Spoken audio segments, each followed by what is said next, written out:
his touch is this morning. Amen. Hallelujah. So we thank God on today. I want to give God honor. I want to give God glory for every last one of you all. Every day I look forward to you. Every day I look forward to hearing from you, seeing your name come across the chat. You know, I be really busy running all over the place. Sometimes I feel like my head over there, my body's over there. But I be like, what's going on? I scroll all the way back up. I missed that chicken wing post though. But she said, I know she get that check, so I ain't gonna put it in there. Sister Stacy. So if God says the same next week, I will give you a little bit of a taste of my hot queen thingamajig. I don't even know how she knew about that. That's all I can say. But thank God. Amen. Somebody want my food. Hallelujah. Amen. So I thank God and give God glory. Can you all do me a favor? Can we give God a hand clap of praise for my husband right there? Oh, I'm in filthy. Yes, I am. Come on, church. Hallelujah. Amen. God brought her over. Amen. Got him out the hospital. Next thing you know, his ankle went like, can't walk. But he's in the house today. Amen. He's in the house of God. But this day is even more special for me than anything. I started preaching the Word of God December 12, 2012 was my first sermon message delivered. That I just looked at the calendar and I was like, oh my God, that was like 8 years ago. However, my mother has never had the opportunity to see me deliver the Word of God live. So I thank God for my mama over there. Amen. Hallelujah. Yeah, God can save your heathen child. Can he do it? Yes. I was a heathen child. Amen. So I thank God on today. Amen. How many of you all just need a second touch from God? I know we all saved, we always sanctified, Holy Ghost filled, fire baptized. A little second touch might do us some good on today, amen? So if y'all don't mind to give me a couple of seconds, I'm going to do something for the mothers over there. God dropped this in my text last night. See, we can't always get with the chasing after God and worship. We may not even really understand sometimes how good God has really been. But it's something we all can relate to. Trouble in my way, trouble in my way. I have to cry sometimes. So much trouble. I have to cry sometimes. I lay awake at night in my testimony. But that's alright, cause I know Jesus. After a while, trouble. I have to cry sometimes. Anybody see trouble? It make you cry sometimes. I lay awake at night. But that's alright. Cause I know Jesus. Come on, testify, Jesus. Jesus. Come on, after a while. Come on, put your hands like this. Make it quiet. Hallelujah. Oh, we can all testify that there's some trouble in our way. We used to call us the tears. Come on. Hallelujah. But won't he fix it? My mom used to say, well, my mama says, if you want God to fix it, tell him. But you can't choose how he fixes it. But he will fix it. And when he's done fixing it, it can't be unfixed. So I give God glory of his fixing power. Amen. Amen. Thank you, God. Won't he fix it? Let's go to the word, y'all. I was told when I was a kid, let me tell you, you do something in the church, do it. And say, speak, get up, speak up, shut up, and sit down. So I'm going to get up, I'm going to speak up, I'm going to shut up, and I'm going to sit down. I need a timekeeper. I need to be through in about 18 minutes. We see what the Lord said. I know I'm long-winded. Praise the Lord. We see what the Lord said. Amen. You heard what it said. Amen.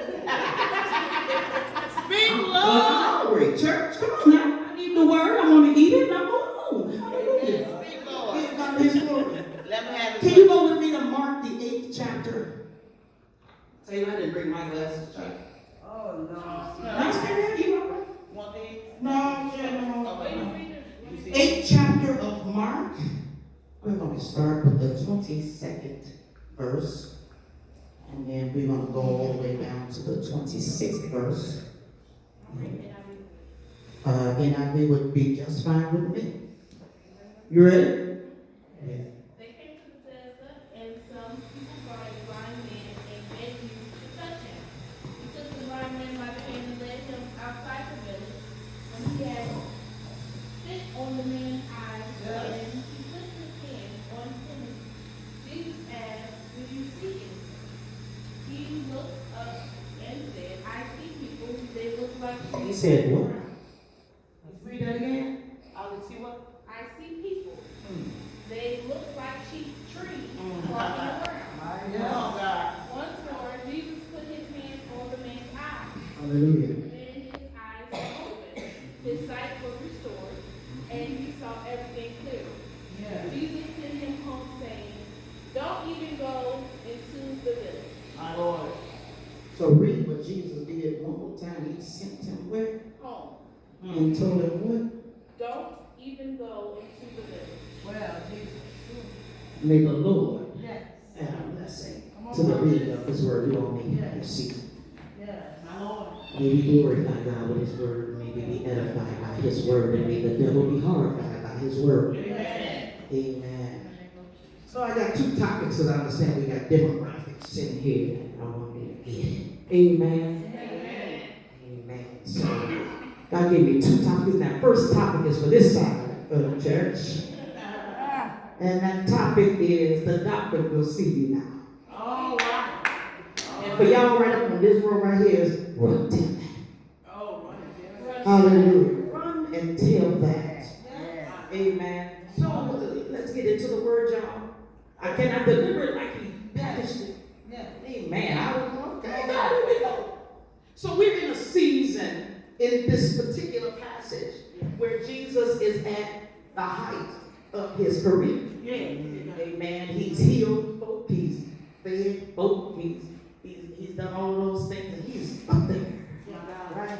And he's going through and to and fro, performing miracles per the word of God, per the hand of God, and per the revelation of God. Amen. So he's in a season of what we call orientation. You know what I'm talking about when you're in a season of orientation. It's like the right hand of God is visible. God looks like God. Everything adds up and balances out. Things make sense. Life is serene and tranquil. Anybody ever been at top of their orientation? You actually like the person you married to. Oh, I mean, you even like when you work, you enjoy going home after a long day. Because life is in its orientated season.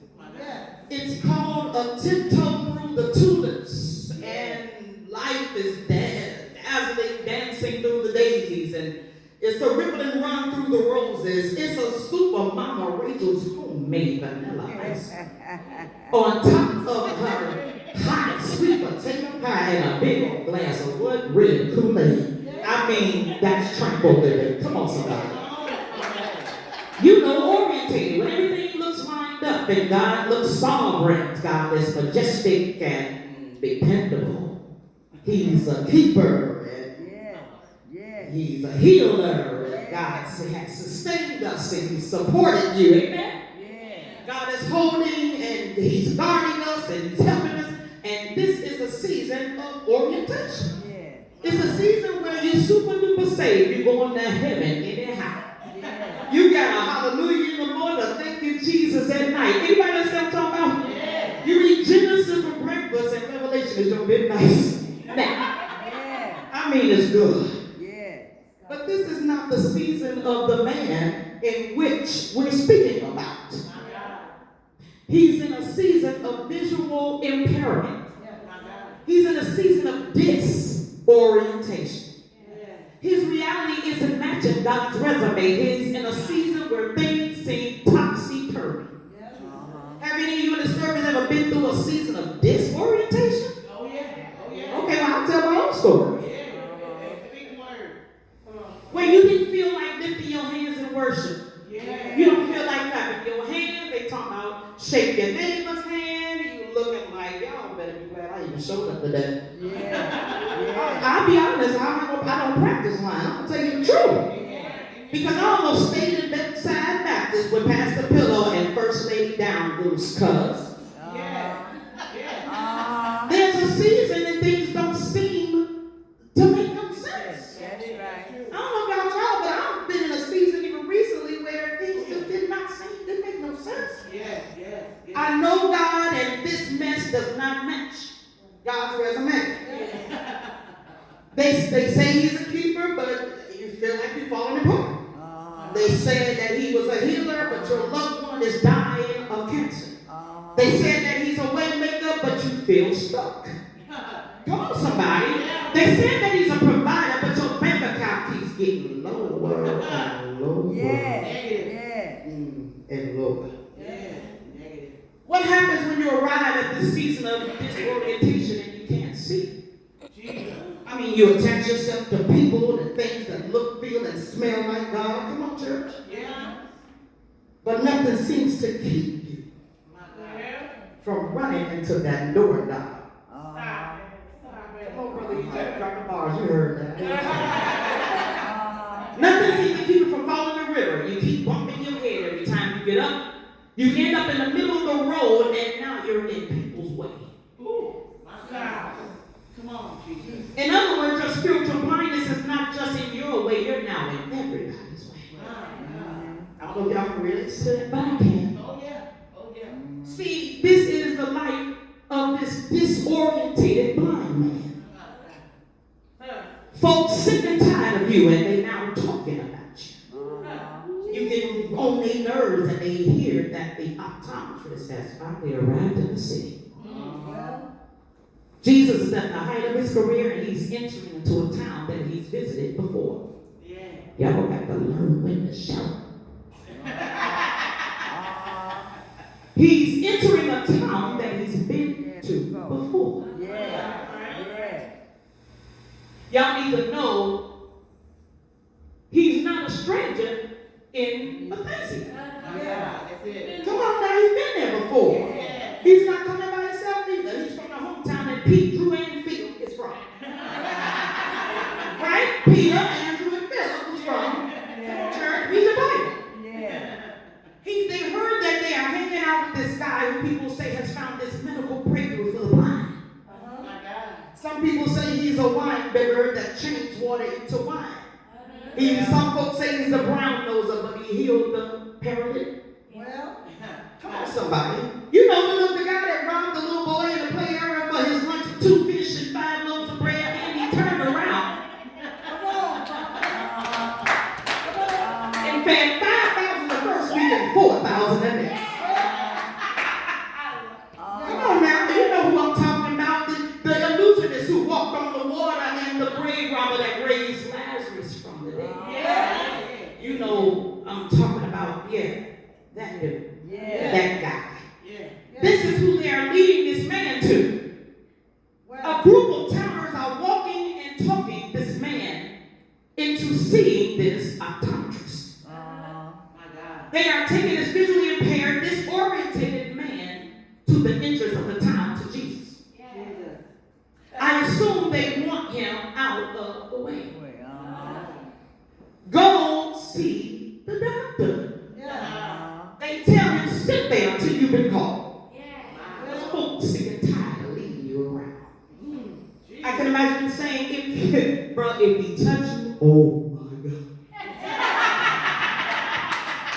and it's going to be fire. You know what I'm talking about? If you just get close to the hem of his garment. As my uncle would say, it's all over but the shadow. So they tell him, sit there until you've been called. If he puts his hands on you, you're good. However, have you ever been in a situation when they see you, all they can see is what you can do for them? Oh, yeah. All they see in you is what you got on you. The idea of you is what they insist is actually on you. They are looking for you to pull a rabbit out of a hat and entertain their need. And this is what the crowd, the masses, is expecting to see. My Lord. A sideshow. See, he thought he was going to see the doctor and ran into the great physician. My Lord. Woo! My Lord. So he turns around and he rolls up because Jesus is walking in. Now, let me take you back just one chapter before, actually a couple of verses. Jesus says to his boys, so what are these folks saying I am around here? Because I ain't been in a while. He didn't ask you, you say, who do these people say I am? You know, My Lord. am I around here? Well, am I a healer? What they say? They say, well, they say you're right. They say you're a healer. Some folks say you're a drunk, you're a wine bibber, but some folks say you turn water to wine. So everybody got an idea of who Jesus is. My Lord. In other words, he's touched their lives in one way or another. Amen. Amen. So he's looking for a common miracle, but he embarks upon an encounter with the truth. My Lord. My God. My God. Not just the truth, but the truth of the Bible. My Lord. So he walks into Jesus. Jesus said, all right, whatever. Here's the thing. I've been town to town, and I'm sick of these folk just running to me and see what I can give them. Sorry, whatever they say. I just need to know. Because the people, what they think matters. So Jesus got here. Hey, Jesus. Hey, yo, hey, Sue. Yo, come here, man. You see this guy right here, man? Please touch him. Man, get up there. What are you doing? What are you doing? What are you standing there for? Come on, man. Grab his arm. Come on, man. Get over to the right there. So Jesus walks in and he sees this blind man. My Lord. He's disoriented. See, it says he brought him to the front of the town, but nobody introduced him to Jesus. Next thing you know, Jesus says, what do you want? What are we going to do here? What do you need from me? And the 22nd verse says, when he brings the blind man to him, they besought him to touch him, and he looks at the blind man, he takes the blind man by the hand. There's your touch. He says, come on. Come with me. He takes the blind man by the hand and he leads him out of the town. And when he's a nasty miracle. Jesus goes, can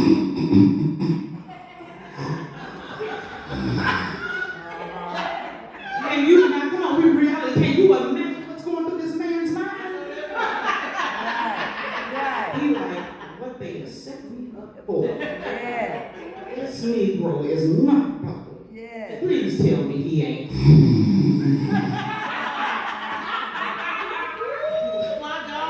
This brother I'm on 79th Street. I can't hit you, I can't see it, but I can swing. Jesus.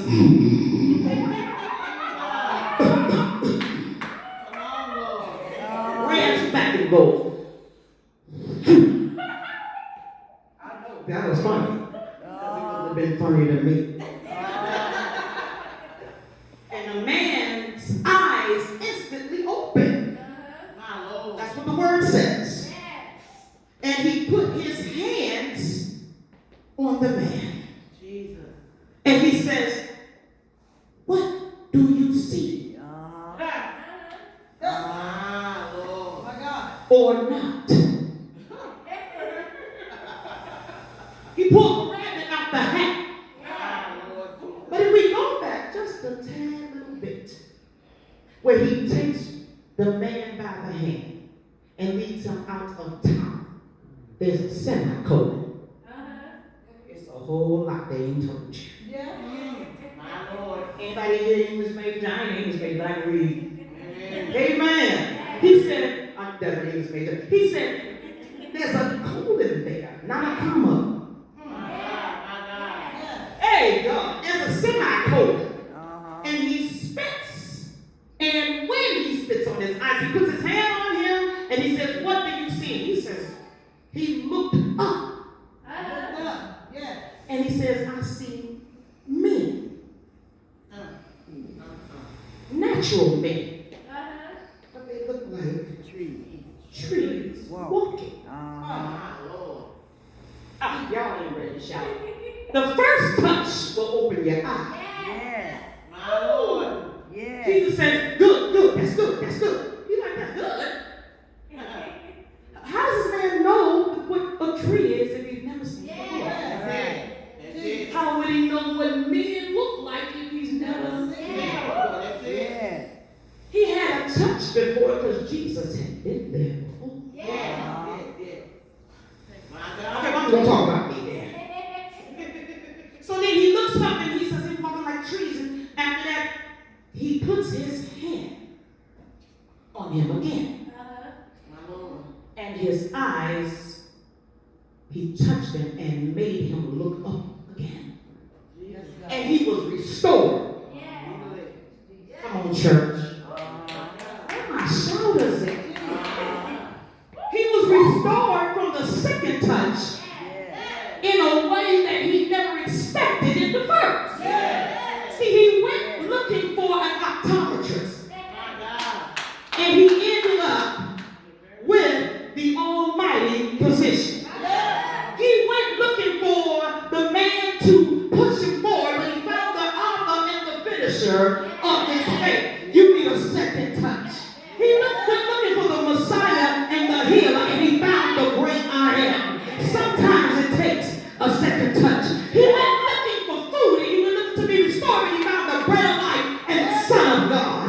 He found the chief cornerstone and the good shepherd. He found the great priest when he was just looking for the touch. Anybody here need a second touch from God? See, he'll heal you, but the second touch will deliver you. And then you can call him Emmanuel, and you know he's Emmanuel because you can see now, and he's with you, and you need a second touch. He's looking for the Lamb of God. So the next thing you know, Jesus tells him, go back home. But don't go back to the town. Taylor, pull out your phone. I'm going to teach y'all shout cues, okay? Go to the 22nd chapter, verse, and read, go down to the 8th chapter and go down to the verse that talks about him being led into the city, which says what? Do you see that verse? He says, people brought him, right? Now, Taylor's translation called them what? People. But they are called towners. He said, don't go back. Don't go back to the first touching. Don't go back that's depleted touching. He said, don't go back to the town. Why? Because all they wanted for Jesus is what they could see it. They needed a second touch. They needed the Redeemer and the risen Savior. They needed the rock, the sword, and the shield. If they had a second touch, they would have had the Son of Man and the Most High God. He would have been to them the resurrection life as opposed to the optometrist. The second touch would have made him the true vine. He is now the wonderful counselor to the second touch. He is now the everlasting Father through the second touch. You will see now your second appointment is in order. He wants to give you a second touch so you can know him as the great Redeemer. So you can know him as the great provider. So you can know him as the greatest healer. So you can know that he can do what nobody else can do. Anybody here need a second touch from the Lord? Anybody here need redemption in their soul? Anybody here need for faith to happen?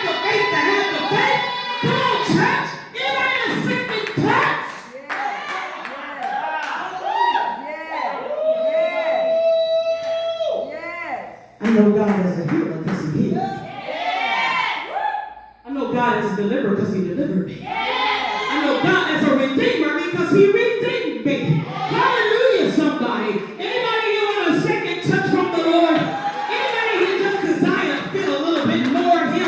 Anybody here want to not just see him but know him in the power of his might and in the presence of his holy body and deity? Come on, church in this house. There's another thing God wants to do in your life, Pastor. There's another thing God wants to do in your life, Taylor. There's another thing God wants to do in your life. But you got to run and get the second touch. You can't let you can't let the towners tell you that the optometrist is in the house. You got to run and tell the towners that the deliverer is in the house. Pastor, I'm done. Anybody hear me? If you don't mind, let me tell you the story. Jesus. Jesus. In 2011, I found myself 6 days on a concrete floor of Boone County Jail. Why was I on the floor? Because I did what they said I did. But I'm not who they said I was. Anybody in here ever been in a situation where there's nothing that no one sees about you except what you're clothed in? Except what you're able to deliver. Except what you're able to provide. You know, the young folk, what y'all call it when somebody making it happen. You make things happen. You ain't making nothing happen. You need God to touch you one more time. Minister Kim, God wants to touch you again. He wants to do it again. Hallelujah. Matter of fact, he wants you to run to the town. He said, keep your mouth closed. Just let him see it. You ain't got to tell him you'll see the touch. See, let me tell you something. A blind man looks different when he can see. I remember a friend of mine who I was showing my mother last night. She went to school with me. Sweet girl. Always beautiful. Her mama was beautiful. And I showed her, I said, look at these pictures. I'm going to show you something. And I showed her, I wasn't going to tell her, but I slipped up and told her I was preaching this morning. And I said, now look at this picture. Yeah, look at that picture. She said, oh my God, but my mother's face tuned up. I said, what do you see, Mom? She said, I don't know. It's terrible. Horrible. I don't know. I said, Mama, that's a demon. Oh, yeah. It's 85 degrees in July. She walking down the street with a goose down overcoat. And she walked right past me like the girls are sitting next to me in 4th grade. She walked right past me like I wasn't there. God, you owe a second touch. Can you think of anybody in your life that you just want to take them? God, give them a second touch. My Lord. Is there anybody here truly would like a second touch from the Lord? Hallelujah. Can we give God a hand clap?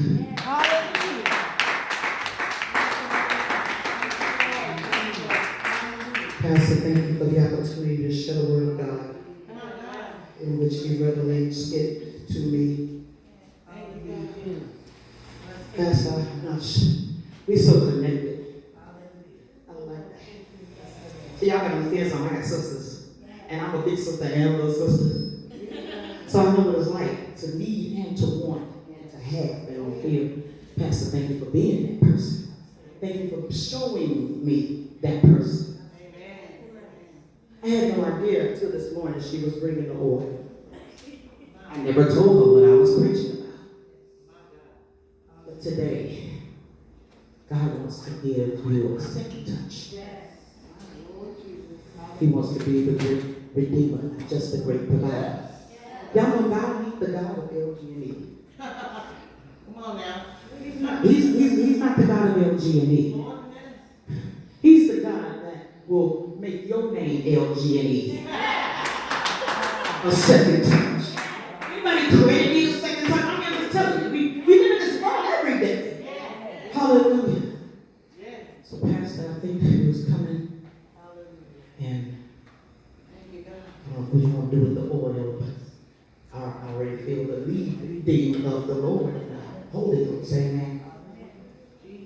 If you want God to use his natural angels that he's put, y'all know y'all angels, right? Oh, yeah. Okay. For a second touch from God, Yeah. make your way down to the gate. Hey, glory, glory, glory. I need